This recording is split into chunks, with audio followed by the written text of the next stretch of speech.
हे बघा, बीड जिल्ह्याची मागच्या 2-3 वर्षामध्ये जी अंदाधुंदी झाली ती या वर्षामध्ये बऱ्यापैकी बंद करायची ही अंदाधुंदी किंवा जी गैरकानूनी कारभार आहे तो बंद करायचं प्रशासनानं काम केलं होतं। परत आणखी काही ही असले जी भाडगुळ अधिकारी आहेत हे अधिकारी विनाकारण खोटे गुन्हे दाखल करणार म्हणजे आणखी बीड जिल्ह्यातली परिस्थिती पुन्हा बदलणार किंवा पुन्हा आणखी सेन्सिटिव्ह होणार। या बीड जिल्ह्यातली जी परिस्थिती ती काही पूर्ण चेतावणी राहायची का सारखी पेटलंच राहायला पाहिजे जिल्हा। आता असं खोटे गुन्हे करणारा जो कोणी अधिकारी असेल जर खोटा गुन्हा दाखल करत असेल त्यांनी एखाद्या तपासात ठेवा। मी अर्ज दिला माझ्यावर आता कुणी असं काही एखादं काय म्हणलं किंवा माझ्यावर कुणी अटॅक केला आहे जर अटॅक केलं आहे म्हणलं तर अटॅक झाल्याच्यानंतर माझा अर्ज घेऊन त्याच्यावर तपास करा ना। ठीक आहे, तुमची जबाबदारी काय? आला अर्ज केलं की तुम्ही नोंद करता म्हणजे खोटे गुन्हे मग समोरच्या पार्टीच्या काय करत नाही। मग आता तुमचे बरेच असे गोष्टी आहेत की ज्या पोलीस स्टेशनला सांगितलं तर 3-3 दिवस गुन्हे गार करत नाही। एखाद्याचं डोकं फुटलं आहे त्याचा पाय मोडला हात मोडला आहे तरीसुद्धा करत नाही।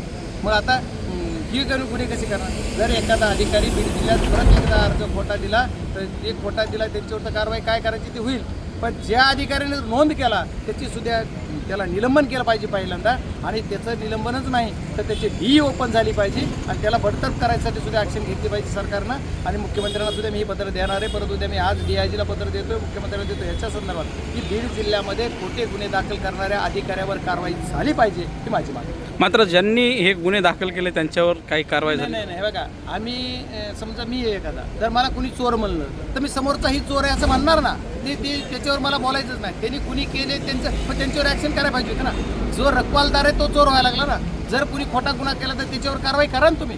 जर खोटा गुन्हा कुणी केला तर त्याच्यावर कारवाई तुम्ही ज्यावेळेस जोपर्यंत करणार नाही ते तोपर्यंत तुमच्या जिल्ह्यामध्ये ही होणारच नाही ना। मग खोटे गुन्हे तुम्ही नोंद करतात FIR डायरेक्ट नोंद करा रजिस्टर करता ही चूक अधिकारीची नाही का? तुम्ही तपास करा ना। आता कुणी एखादा कुठलाही गुन्हा असेल कुठल्या आता मी मला एक गुन्हा म्हणायचं नाही जे की सेन्सिटिव्ह गुन्हे आहेत ते समजा तुमचं अट्रॅसिटी गुन्हा आहे जी की तुमचा विनयभंग आहे जी की पोस्कोचा गुन्हा आहे जे असे काही सेन्सिटिव्ह आहेत की जे की किंवा काय पहिले 376 कलम होतं जे की अशी बलात्काराची असे जी काही गुन्हे आहेत या गुन्ह्याला तरी काळजीपूर्वक तपासून ॲडमिट केले पाहिजे। जे आता 307 आहे 302 आहे आता कुणी म्हणेल खासदाराने येऊन आम्हाला मारलं की तुम्ही त्याच्यावर गुन्हा दाखल करणार का लगेच? असा कुठल्या अधिकाऱ्याने करू नये। आणि कोण काय म्हणतं मला कळतच नाही। आता कुणी म्हणतं ह्याच्या रिव्हॉल्वर ह्याची काढली मला लावली त्याची काढली मला लावली। आता जर आमचं संरक्षण करणाऱ्या गार्डचीच रिव्हॉल्वर आम्ही म्हणतो त्याचा आय विटनेस असला तो आता ह्याच्यावर मला एकाची बाजू नाही कुणाची घ्यायची। विषय असा आहे की ह्या जर गोष्टी असतात तर खोटा गुन्हा करणाऱ्यावर तर कारवाई तुम्ही करा त्याच्याबद्दल म्हणणंच नाही माझं, पण ज्यांनी गुन्हा दाखल करते त्यांचं काय? तुम्ही शासन आहेत ना, तुम्ही रखवालदार आहेत बीड जिल्ह्याचे किंवा महाराष्ट्रातल्या शासनाचे तुम्ही सर्वजण जे आहात ते रखवालदार कर्मचारी म्हणून काम करताना आम्हाला संरक्षण देणं तुमचं काम आहे। तुम्ही आमच्या मग बीड जिल्ह्याची परत प्रथा सुरू झाली ना खोट्यात गुन्हे दाखल करायचे। खोट्या गुन्ह्यानंतर परत बीड जिल्हा कंटाळा आहे ना। बीड जिल्ह्यामध्ये काय काय नाही झालं एवढे अतिविषय झालेले आहेत त्याच्यामुळे ही बीड जिल्ह्याची परंपरा जरा खंडित झाली।